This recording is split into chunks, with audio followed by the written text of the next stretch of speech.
biológico y lo que es también insuficiencia meniscal. ¿Ok? Bueno, entonces para un poco terminar de hablar de lo que es la artrosis patelofemoral, es importante entender que en general la mayoría de los pacientes más de 50 años vamos a tener lo que es una artrosis patelofemoral en mujeres más de un 24% y en varones un 11%, y que generalmente a partir de los 40 años ya casi un 9% de los pacientes va a tener alguna molestia patelofemoral. Siempre considerar de que es una lesión bilateral, como ya lo hemos manejado, y a pesar de que en general el sobrepeso o la obesidad no genera lo que es una degeneración de cartílago, sí entender que la sintomatología está más asociada en estos pacientes por mayor carga.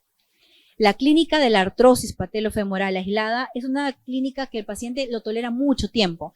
Viene por un dolor, que es un fastidio, que incomoda, que suena la rodilla, que a veces que tiene periodos que no le molesta, pero que generalmente viene a ser caracterizado típicamente por el mismo tipo de dolor anterior, retropatelar, a la carga, cuando están sentados y quieren pararse, cuando bajan escaleras. Puede asociarse mucho el crujido y el paciente siempre viene que suena y suena la rodilla, o a veces se queda trabada también para lograr la extensión completa. Obviamente hay que descartar lesiones asociadas, lesiones meniscales, ligamentarias y sobre todo malalineamientos que se pueden manejar. Las radiografías, generalmente pedimos una teleradiografía, una AP con carga, siempre con el apoyo monopodal. Las laterales, donde podemos ya ver el daño del defecto del espacio patelofemoral, y una axial siempre, una 30 grados como para poder ver el contacto.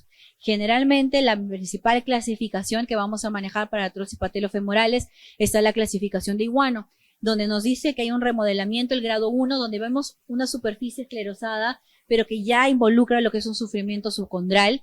El grado 2, donde ya hay una lesión, donde queda un espacio de 3 milímetros todavía de contacto. El grado 3, donde hay menos de 3 milímetros de contacto, y el grado 4, cuando ya vemos un contacto hueso a hueso. Generalmente vamos a ver que el tratamiento no necesariamente está relacionado con el grado de Iwano que vamos a entregar. Casi siempre en todos los grados comenzamos de inicio con el mismo tipo de tratamiento y después ya vamos planteando otras opciones al fallo de este. Pero esa clasificación es muy buena. En cuanto a las causas, la artrosis patelofemoral aislada se asocia en un 33% por pacientes que han tenido un antecedente de inestabilidad. Lesiones traumáticas como antecedentes de fracturas de rótula, un 9%. Generalmente idiopáticas, un 49%, que es bastante alto. Por lo tanto, tenemos que tener en cuenta que no todos los pacientes tratados de la misma manera van a ir bien, porque probablemente se asocian a otro tipo de artrosis que generalmente va a generar problemas en nuestro tratamiento. Y si vemos casi más de un 70% de todas las artrosis patelofemorales se van a asociar a una displasia troclear. En cuanto al tratamiento, debemos diferenciarlo como lo mismo hicimos con la luxación. ¿Tiene una anatomía normal o no tiene una anatomía normal?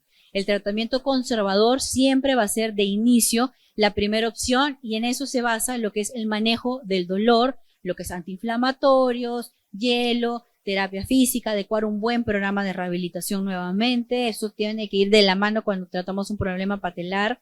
El bracing, generalmente yo lo suelo colocar, hay rodilleras patelofemorales que van muy bien, que son como unas mallas y que alivian mucho lo que es el dolor y los mantiene el paciente estable, sin dolor. Y lo que son las infiltraciones, que también ya hemos venido hablando durante estas charlas bastante tiempo. Cuando falla esto, generalmente vamos a calcular unos 3 meses de tratamiento que haya fallado. Y cuando hablamos de tratamiento quirúrgico, generalmente, y todos nosotros hemos crecido sabiendo de que la anteriorización o la osteotomía de Maquet pues era la primera opción. Y era una muy buena opción en cuanto al concepto de que generábamos disminuir la presión patelofemoral en la articulación. Pero el problema de estas anteriorizaciones, como vemos, es que se manejaban a veces tamaños muy grandes, entre 15, 25, y generaban muchos problemas en lo que es la cicatrización y en lo que es el problema de la herida. Por lo tanto, las indicaciones han ido cambiando y solamente se trata de aumentar 15 milímetros máximo para no tener ningún problema. Por eso es que además no solamente se caracterizaban por dolor, sino algunos pacientes con inestabilidad se asociaba también lo que era otro tipo de procedimientos. Este Maquet solamente llega a alcanzar un 65% de satisfacción, que es bajísimo para poder lograr estos pacientes que tengan una vida activa o una vida relativamente normal sin dolor. Por eso es que se desarrollaron nuevas técnicas. Está Smiltrilat, que es básicamente medializadora, o lo que es la osteotomía de Fulkerson, que es una osteotomía anteromedializadora, donde se trabaja ambos puntos. Se medializa, pero logrando cambiar la oblicuidad de lo que es el corte de nuestra osteotomía, lo que podemos es anteriorizar más o menos lo que queremos buscar. La verdad, la literatura es bastante cuestionable de plantear una osteotomía en un paciente con una artrosis patelofemoral. Por lo tanto, tengámoslo en cuenta de que generalmente estos procedimientos, a pesar de que están descritos en la literatura y que se han utilizado mucho tiempo, no necesariamente vienen a ser la indicación para lo que es una osteotomía o alivio del dolor de la artrosis patelofemoral.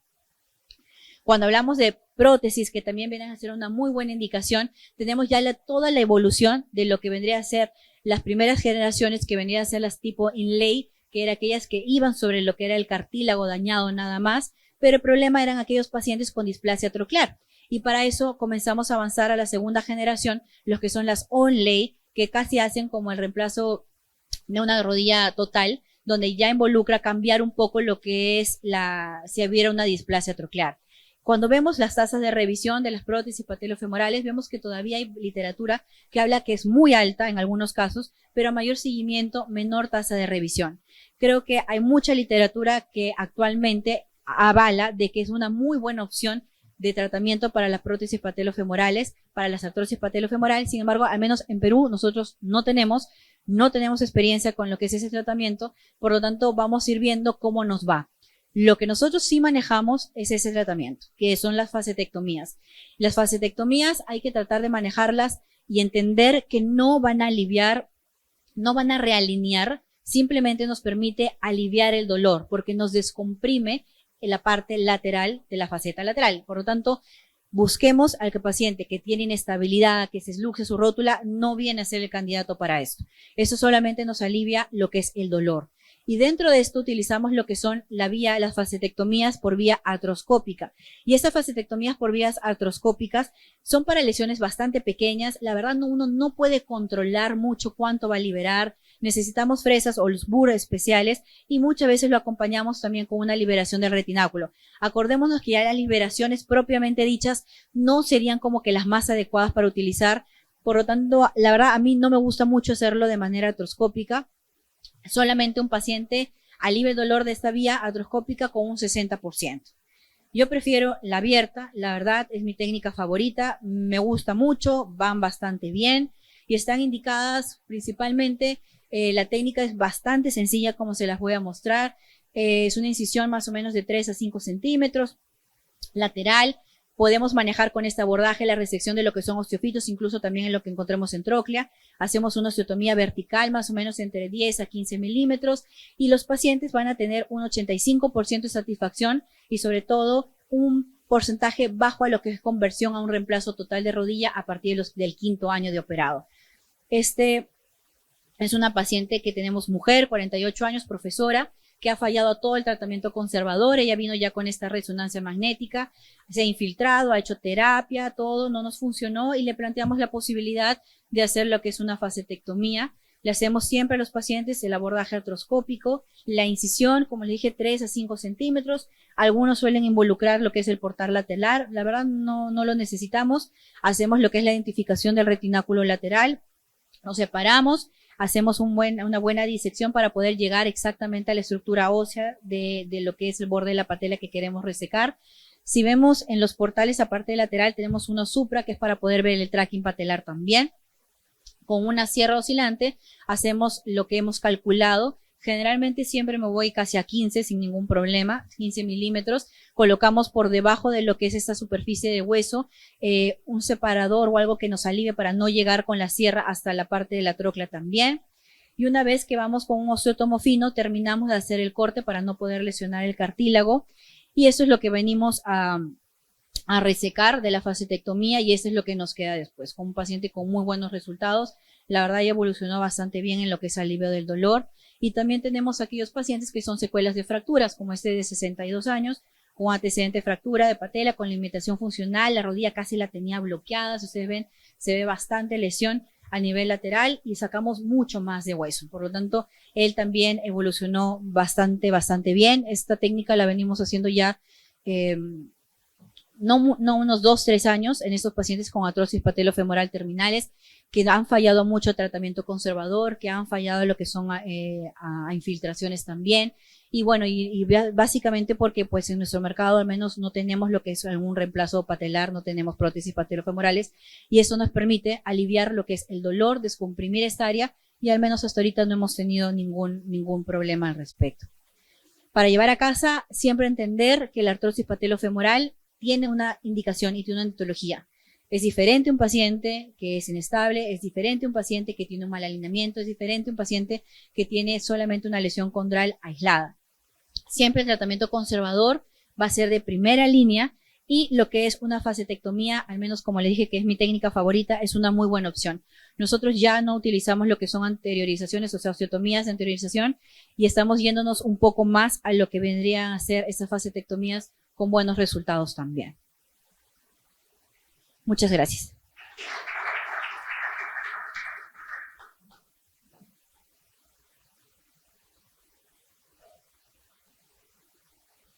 Ahora hay que tocar la 5, ¿no?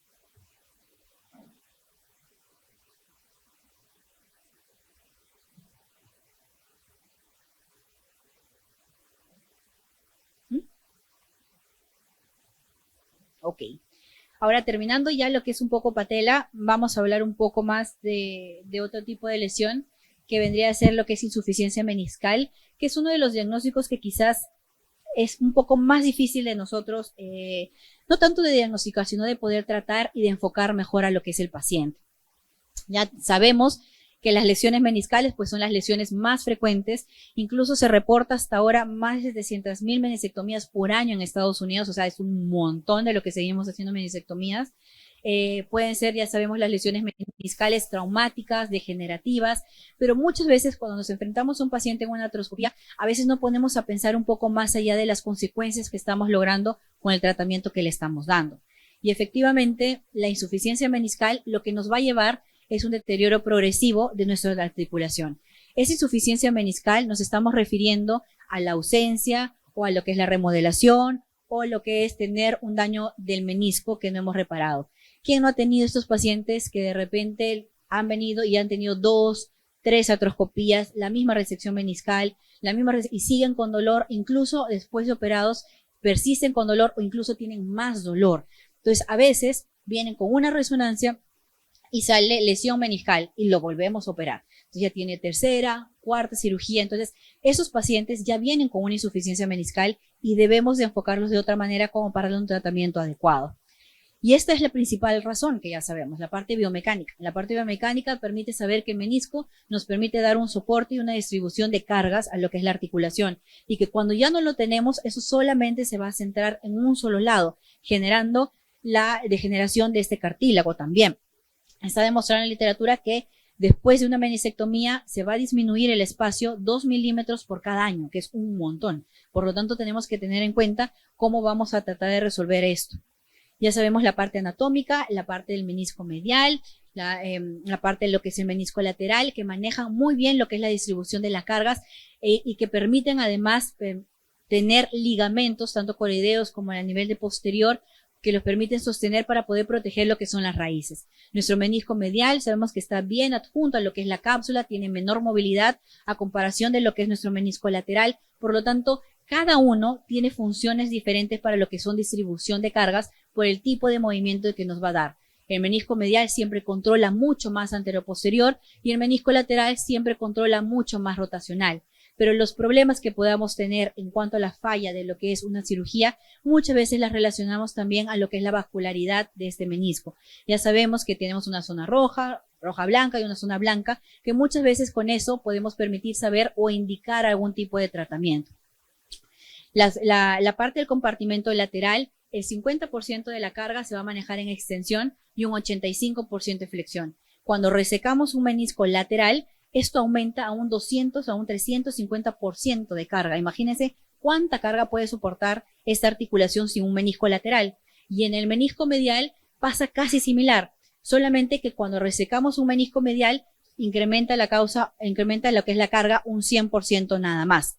Esto por lo que viene a ser la cápsula articular y el movimiento del menisco lateral que controla en 2 posiciones. Cambia mucho cuando ya tenemos un eje en varo. Cuando tenemos un eje en varo, encima aumenta un más del 40% la degradación de este cartílago en el compartimento medial. Por lo tanto, pensemos bastante cuando hacemos las meniscectomías. Está demostrado también en la literatura que para pasar después de una meniscectomía de un grado 2 a un grado 4 en 5 años, el 64% lo hace el menisco medial y un 33% el menisco lateral.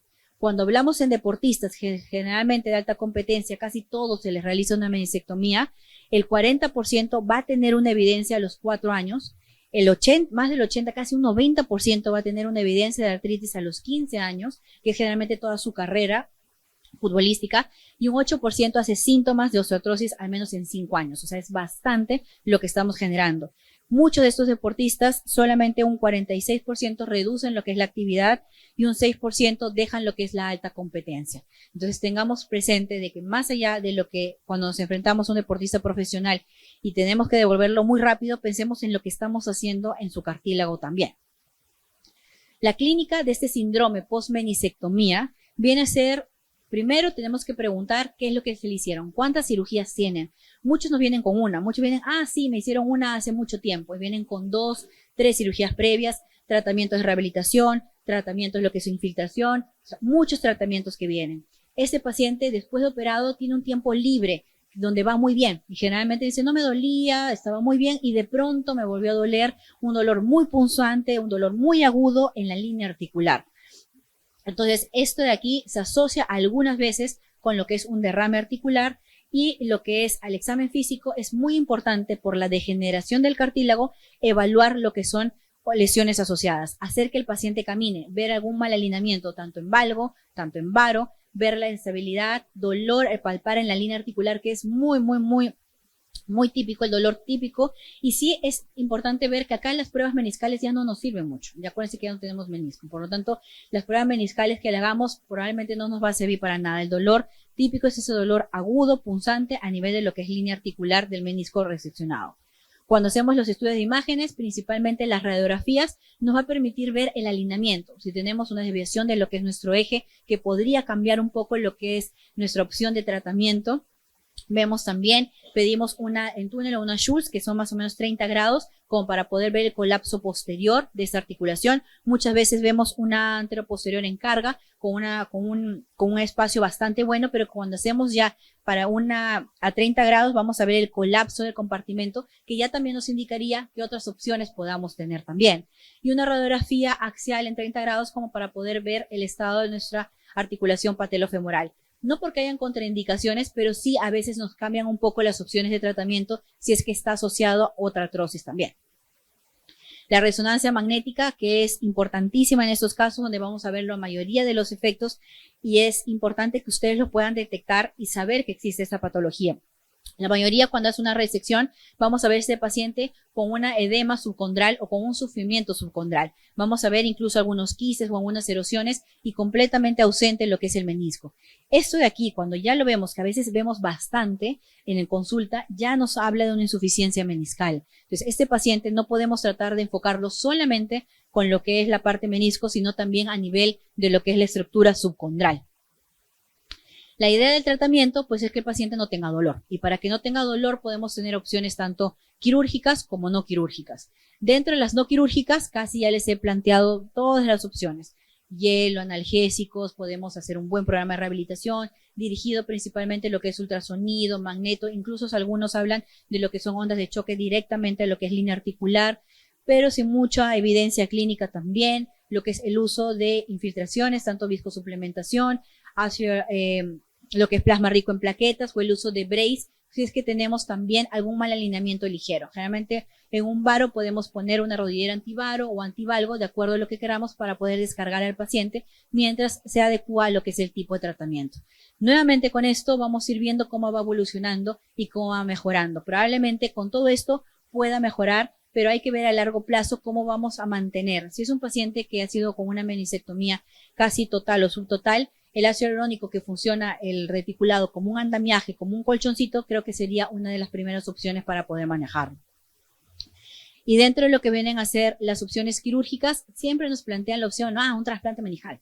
Y el trasplante meniscal tiene indicaciones muy precisas. Creo que vendría a ser como una opción de rescate para lo que es una cirugía de rodilla post-menisectomía. Porque si ustedes ven las características que es el paciente ideal, pues muy poco probable que tengamos este paciente. Entonces, la mayoría ya viene con una lesión condral, por lo tanto ya estaríamos contraindicados. Entonces, casi siempre estas pacientes con una trasplante meniscal hay que tratarlos con mucho cuidado como para poder ver si realmente tiene la indicación precisa para poder hacerle este trasplante y lograr buenos resultados.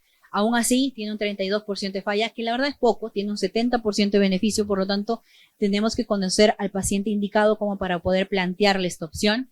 Y ya actualmente no está aprobado en Estados Unidos, pero sí en lo que es Europa y Medio Oriente, que son esos trasplantes meniscales que son sintéticos y que muchas veces se colocan como un inserto nada más en la rodilla, duran más o menos unos 5 años y cada vez a los pacientes hay que irlos cambiando.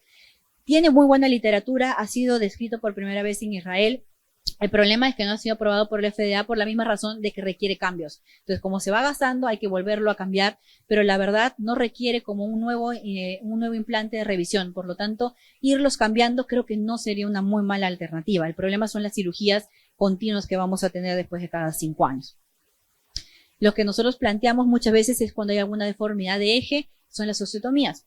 Las osteotomías tanto de apertura, de cierre tibial, o de apertura o cierre a nivel de fémur distal, de acuerdo a lo que vamos a lograr o lo que queremos buscar con esos pacientes, pero lo que nosotros casi siempre estamos logrando hacer vienen a ser las prótesis unicompartimentales. Igual es muy importante tener un diagnóstico adecuado, porque si no cualquiera de estas opciones de tratamiento probablemente nos vayan a fallar. Entonces, la idea es que nosotros podamos identificar esta insuficiencia meniscal que vamos a tener con el paciente y darle una opción de tratamiento, ya sea la manera conservadora, con todo lo que le hemos planteado, o una opción quirúrgica cuando nos falló el tratamiento conservador.